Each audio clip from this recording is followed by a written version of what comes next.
So what we're doing now is every year we choose two states. India is a union of about 25, more than 25 states. And in these two states are suggested to us by the peasant and agricultural workers organizations. We then go to these states and we look at the different agroecological zones within these states, again in consultation with the state level organizations of these agricultural workers and peasants. Then we select, we go through a statistical process of selection of villages. And then we spend a few months in those villages. And every year we do about 4 or 5 in 2 states. We finished 2 years, we've done nine villages. When I say we, it is myself, my colleagues, Madhura, my colleagues in different universities in different parts of India. We organize it from here. We work in consultation with the agricultural workers and peasants unions. So, and then the studies are intended to sort of map or track the development of capitalism in agriculture, the nature of capitalism in agriculture, and class relations in the countryside. We then conduct specific studies of the oppression of Dalit, Dalit are the oppressed castes and oppressed tribes, and women. And we also try to report on the state of basic village amenities and the access of the rural masses to the facilities of modern life, sewage, education, roads, and so on. Mm-hmm. This actually takes up a hell of a lot of time. It takes a lot of time.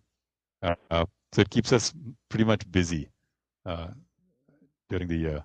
That's what we're in. This is the major academic project with which I'm involved. And you would call these village studies. Would that be a correct description?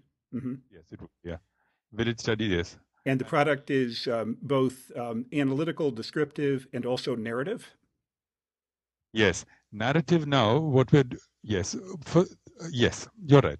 And now I no longer take on any students who don't work on agrarian relations. I mean, mm-hmm. We take on students who participate in these studies. They choose a sector of the data, and they work cooperatively. I mean, it's in their. They sort of, each one has an interest in keeping the pool of data sort of relevant and statistically clean. Mm-hmm. So and this we will start writing them up this year, but in any case we present the results to meetings of agrarian activists, people in the peasant and worker unions, and women's women's organizations of these states. So that's where we're at right now. Mm-hmm. It's as I said, it's going to be over the next 5 or 6 years. It's my project for my 50s, mm-hmm. And so. This is very interesting, Ram. The crossing over of world-class academic, economic, sociological scholarship with real involvement with women's organizations, peasants' organizations, workers' organizations. I think that's a very unusual and a very positive kind of connection. Yeah. Well, yeah. For me, of course, my association with the processes of political change and in India are more important for me than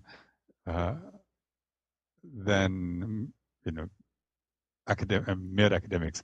My position in my faculty, obviously. Right.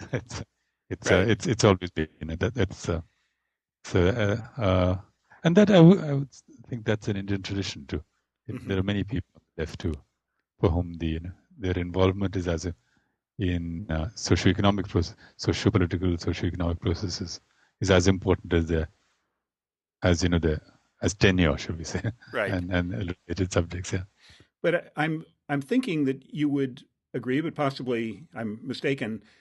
But I think you would say that the academic power, the rigor, the tools, the methodology, the theories that you bring from your academic training are positively helpful in terms of the political efforts that you're making. Would you agree with that? Or? Absolutely. Mm-hmm. Absolutely. Yeah.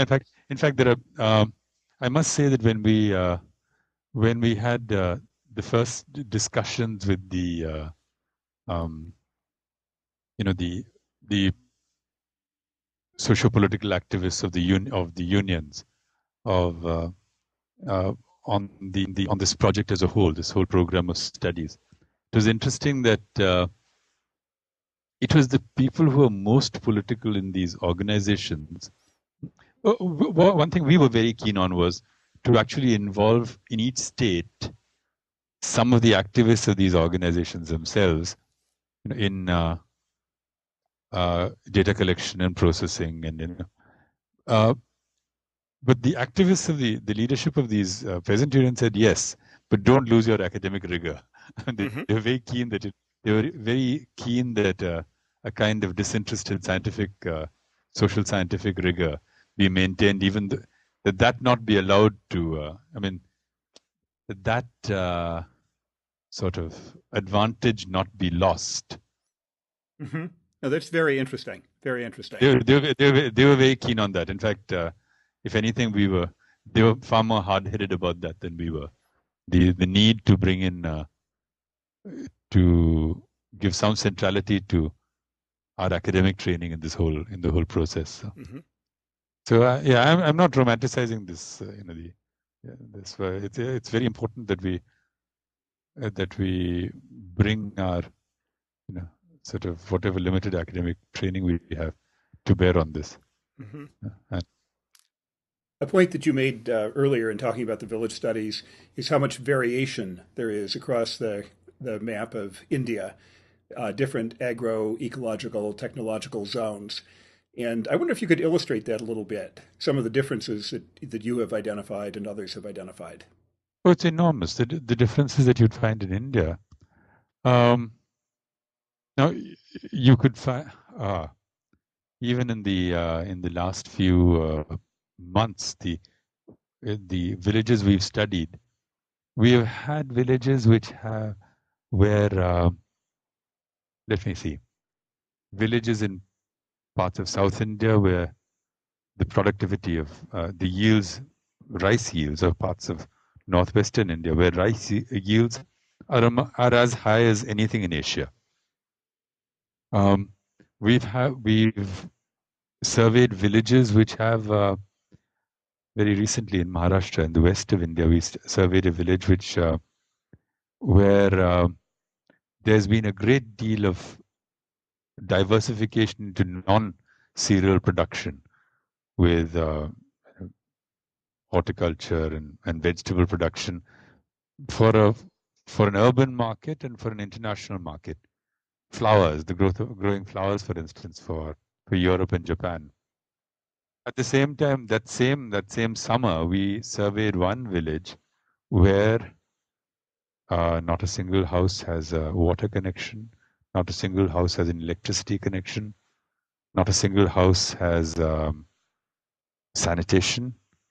Where let's see, there's a whole section of the village where no one goes to school.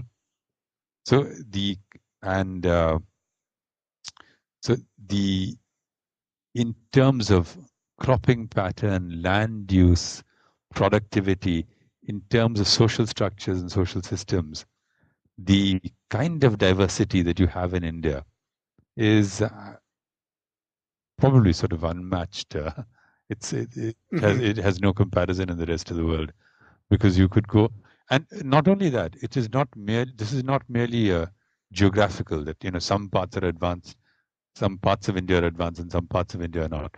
Not necessarily. You could have an area which has extremely high levels of yields of rice, say 7 to 8 tons per hectare of paddy, of unhusked rice. Now, in a village like that, with that sort of high level of production, you could have the worst forms of bondage, of agrarian bondage remaining. So these are very complex and sort of complex phenomena and social system, which well, you can attempt to start learning at least, if not comprehend entirely.